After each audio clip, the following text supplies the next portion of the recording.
I had a big loss in my life, and it wasn't real easy to come back from that. And in coming back from it, I wasn't connecting with other people as nicely or professionally or compassionately as I thought I could have. So I did a couple of things, and one of them was to go to seminary, not because I wanted to be a minister or a practitioner or a pastor, but because I wanted to be a better Donna.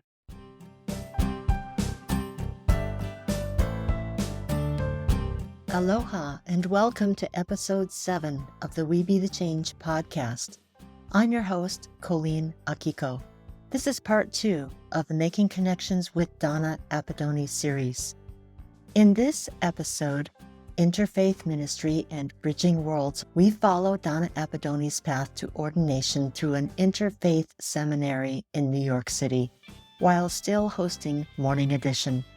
Fueled by her desire to connect more deeply with herself and others, she learned and experienced what continues to help her bridge diverse people groups through personal, genuine connection in both ministry and media. I'm reminded that you didn't just continue in your career path to become more and more of the interviewer that we're all familiar with. You have branched out even after retirement. You're still amazingly sprinkling yourself around in all kinds of creative ways, which is very inspiring for me. I think we're about the same age. And one of those ways was that you became ordained as a minister. Is that okay to talk about? Yeah, we can talk about that. It was 2009. Okay. I love the word sprinkling. I love that. That's how it feels sometimes, like a few drops of me here and a few others over there. That's exactly what it is. Yeah, somewhere in the course of my work, I realized that at that particular time, maybe very early 2000s, I had a big loss in my life, and it wasn't real easy to come back from that. And in coming back from it, I wasn't connecting with other people as nicely or professionally or compassionately as I thought I could have. So I did a couple of things, and one of them was to go to seminary, not because I wanted to be a minister or a practitioner or a pastor, depending on your perspective, but because I wanted to be a better Donna. And that's what I said on all of my documents and all of my, we have to present yourself. Why are you here in seminary? You have to do those things. I want to be a better Donna. And I had a number of different faith traditions in my background, in my family and in my surroundings where I grew up, and didn't really feel like I was focused on any one of them. So I intentionally went to an interfaith seminary. And I also thought, well, this is perfect because here I am on a news show every morning, and I'm hearing about what this group is doing and how they're attacking that group, and they don't get along. And I thought maybe by studying some of these world religions, I'll understand this world a little bit better, and maybe I can just know it and know myself a little bit more by studying that. So it was a school, it's no longer around, but it was a school that was in New York City, and it was a 2-year program. We had people from all over the world and all faith traditions. So I have the title Reverend. Everyone who I graduated with was given that title when we were ordained in New York in 2009, but they all come from different backgrounds. Some of them are pastors. Some of them are wedding officiants. One of them is a rabbi who is also a reverend. Coming from so many different backgrounds and all around the world, and we were, for this experience of learning about each other and finding out about ourselves.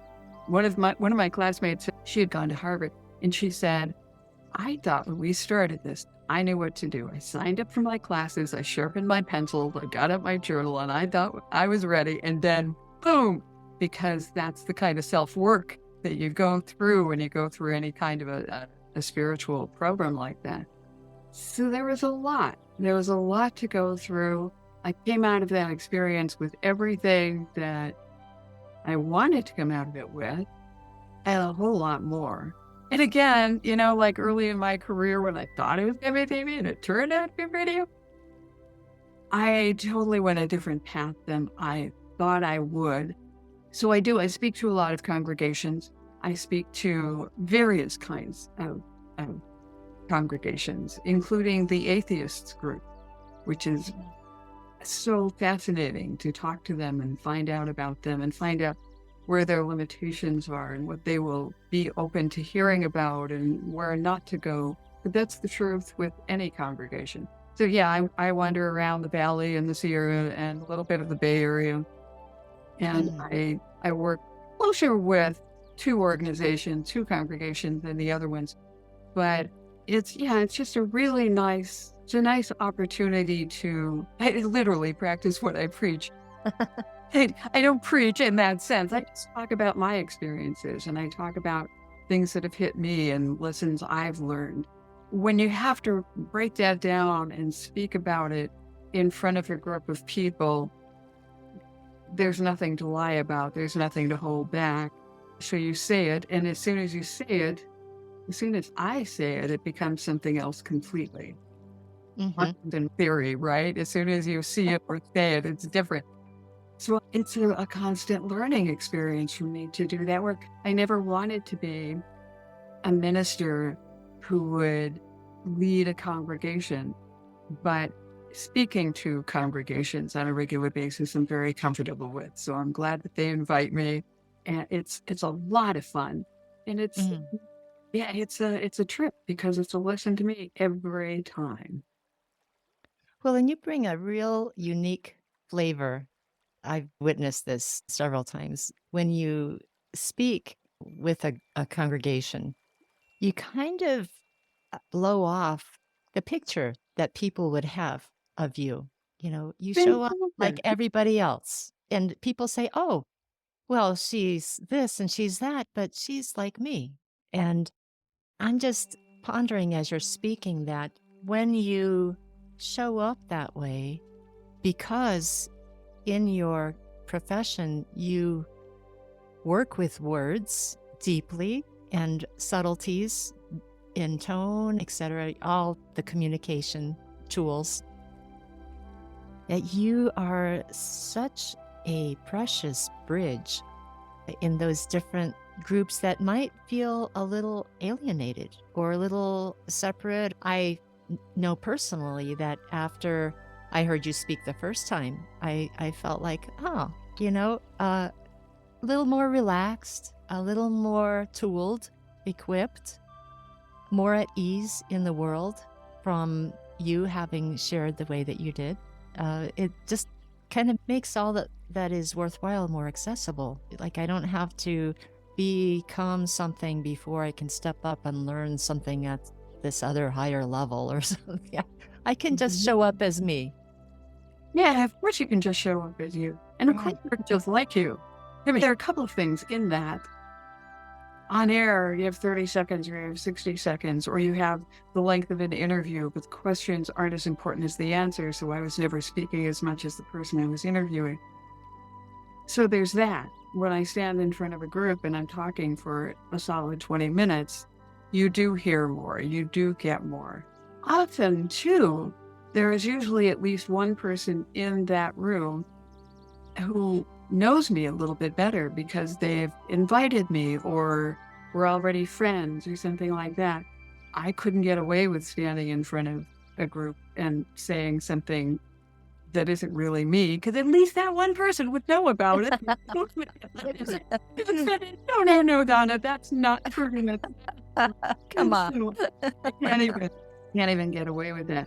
But I guess it's the difference between what you have to do in your job and what you have to do for real. And it's also connection. I found it very hard, 35 years ago or whatever, the first time I had to speak in public, because I was used to being in that studio with padded walls and a microphone, and no one really sees you there, and it's safe. You can talk to people and you can say whatever you want to, and they don't see you. And the first couple times I had to speak in public, I was horrified, and then I learned how to do it. And of course, it's the same connection if you're speaking in public as if you're speaking on air, but not everybody on air does it that way. That was my way of doing it. I always wanted to have that connection with the person I was talking to. And obviously you did. I've read that the Morning Edition has had more than 100,000 listeners. Yeah. And that's a real trip, too. That's a real trip.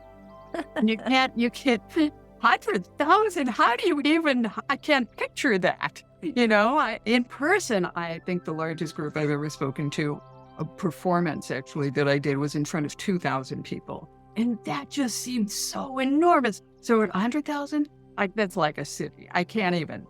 So I never thought about that. I just can't. And that's sort of the first rule of radio. I'm sorry that more people don't follow it. But the first rule of radio is talk to one person. Yeah. Don't try to talk to 100,000 people. Don't say all of you. No, it's a very personal experience when you listen to radio. And the first rule of ministry is meet them where they are. So those two together, I think that's what you're talking about. Did you notice a difference between before your ministerial studies in being able to show up that way and afterwards? You're nodding your head. Yes. Nodding my head, big time. Big difference. I'm nodding my head like emphatically. I'm nodding my head. Right. Yeah, really big difference. I think because in seminary, in the best possible way, I became so stripped down to a core that there was no other way to be. So there was an enormous difference there. Absolutely. Yeah. Well, very grateful for that. It's healing and empowering at the same time. Yeah. And needed. Very needed. Yeah, I guess it is. And you can hear differences in people if you're listening to radio or watching television or listening to podcasts. You hear it. Everybody, we all hear it. We all hear that person who connects versus that person who's reading questions off a page. So, yes, we all know the difference. And well, learn to do it. I mean, I learned to do it in front of a microphone or on stage. You may have learned to do it one-on-one over coffee with someone. Someone else learned it a different way. We all have the capacity to do that. I just did it on stage in front of 100,000 people. But we all have the capacity to have that connection if we want to, if we choose to, if we're willing to learn how to. Learning how to meet people where they are and connecting with them there.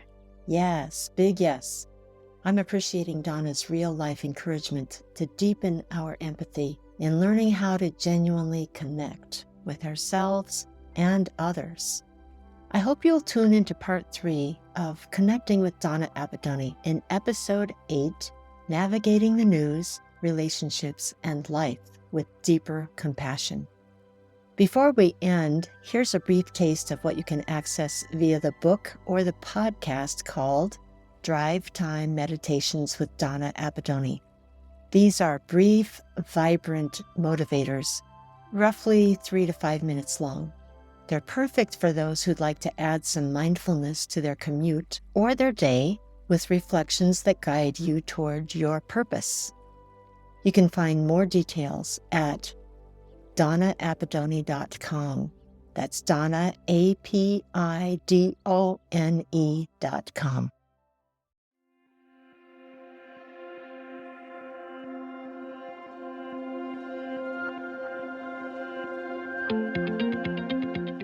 Humanity.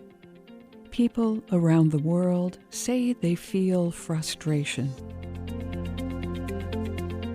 We can work together to ease that feeling.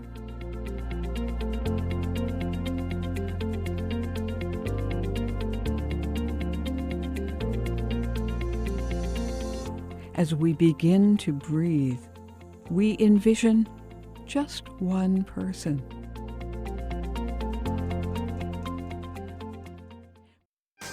Thank you for listening to this episode of We Be the Change. Did it spark any thoughts you'd like to share with us? We'd love to hear them. Just head over to the contact page at songrise.live. That's SONGRISE.LIVE. Write which episode you're responding to in your message, and we'll respond with a surprise gift just for you. It's a token of our huge appreciation for your time and your attention. And please remember, your reviews are a great help to us as well. So, until next time, this is Colleen Akiko, thanking you for showing up to be the change.